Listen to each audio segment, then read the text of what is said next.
여러분 안녕하십니까, 진성호입니다. 지금 대한민국은 대법원장, 헌법재판소장, 이 양대 법조계의 사법부의 수장이 공백 상태입니다. 아마 이런 적이 헌정사상 처음일 겁니다.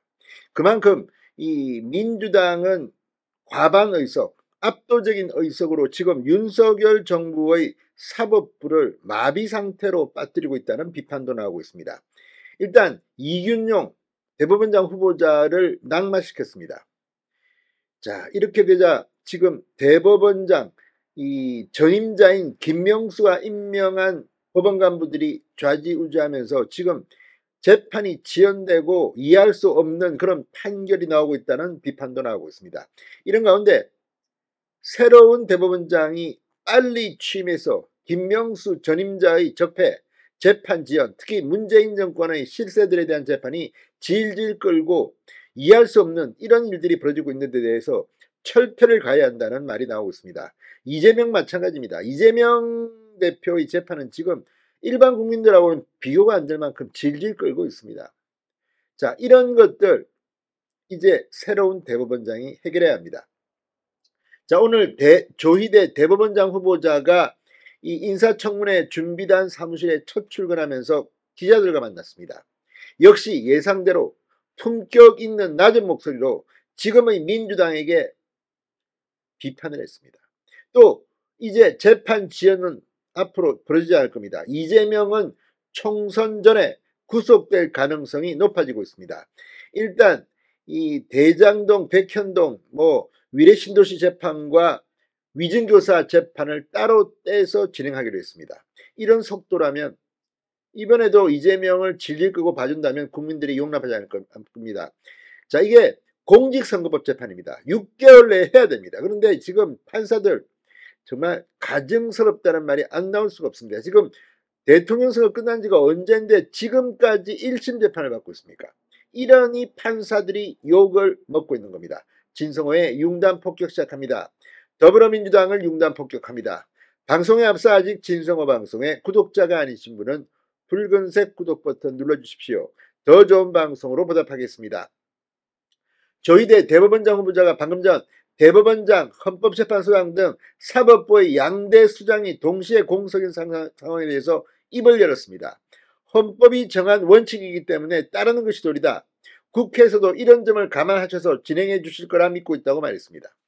지금 민주당은 과반을 쓰기 때문에 마음만 먹으면 또 조희대 후보자도 낙마시킬 수 있습니다. 이 땡깡 부리고 목리 부리고 한번 해보라고 하십시오. 이번에는 힘들 겁니다. 자, 사법부 수장 공석으로 사법 공백이 생기는 것이 헌법이 예정하지 않은 상황이고 국회 동의를 얻어 대법원장이 될 수 있도록 한 것도 헌법에서 정한 것이라는 뜻으로 해석됐습니다. 국회에서도 대법원장 공석 사태를 감안해 관련 절차를 조속히 진행할 거라는 무언의 압박이기도 합니다. 자, 지금 이 조 후보자의 경우 이 홍익표 민주당 원내대표의 입장도 상당히 이 전임 후보 이균용 때와는 바뀌었습니다. 자, 지금 국민들이 지켜보고 있습니다. 이번에도 대법원장 후보자를 낙마시킨다. 자, 홍익표 민주당 원내대표는 지난 9일 정책조정회의에서 민주당의 원칙과 기조는 첫째, 사법부 독립성을 지킬 수 있는 인물이냐, 둘째, 국민 눈높이에 맞는 도덕성을 갖춘 인물이냐, 셋째, 사법부 수장으로 역할을 다할 수 있는 역량이 충분하냐, 세 가지라고 말했습니다. 이 세 가지 기준과 원칙에 부합해야만 임명동의안에 동의할 것이라고 했습니다. 자, 과거에 민주당은 이균용 전 후보자 지명에 대해서 대통령과의 친분 등을 거론하며 비판했던 것과는 대조적입니다. 게다가 조희대 이 대법원장 후보자는 이미 박근혜 정부 때 대법관일 때 한번 인사청문회를 한 적이 있습니다. 그때 민주당도 압도적으로 찬성을 했습니다. 자, 그동안에 도덕성의 문제가 있었나요? 자, 이 대법관 출신은 어마어마한 돈을 로펌에 가면 벌 수 있는데도 성균관대 로스쿨에서 교표를 잡았습니다. 지금 조희대 후보자를 낙마시킬 수 있을까요? 자, 법조계에서는 이 조 후보자의 인사청문회가 임명동의안이 부결됐던 이균용 전 후보자에 비해 수월하게 진행될 것이라는 게 중론입니다.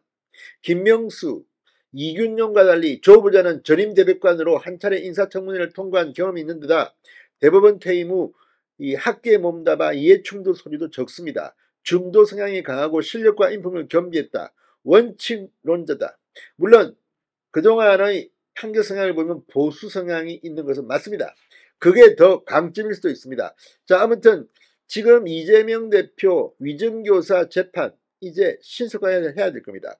그동안 민주당 인사들 정말 말도 안 되는 짓을 해왔다는 비판을 받고 있습니다. 자, 윤석열 대통령은 이 조 후보자의 임명 동의안을 국회에 제출하며 헌법 정신에 충실한 엄정하고 공정한 재판과 알기 쉬운 판결문으로 국민의 재판받을 권리를 충실히 보장하는 것으로 정평이 나 있다. 사법부에 대한 국민의 신뢰를 회복하고 국민의 기본권 보장을 위한 최후의 보루인 최고법원을 이끌어갈 차기 대법원장으로 더 없는 적임자라고 판단된다고 추천했습니다. 자, 아무튼 이제 김명수 같은 그런 특정 정파에 끌리는 짓을 하면 안 됩니다. 이재명 총선정 구속이 확실시되고 있는 게 아닌가 이런 생각이 듭니다. 진성호의 윤단 폭격이었습니다. 여러분 감사합니다.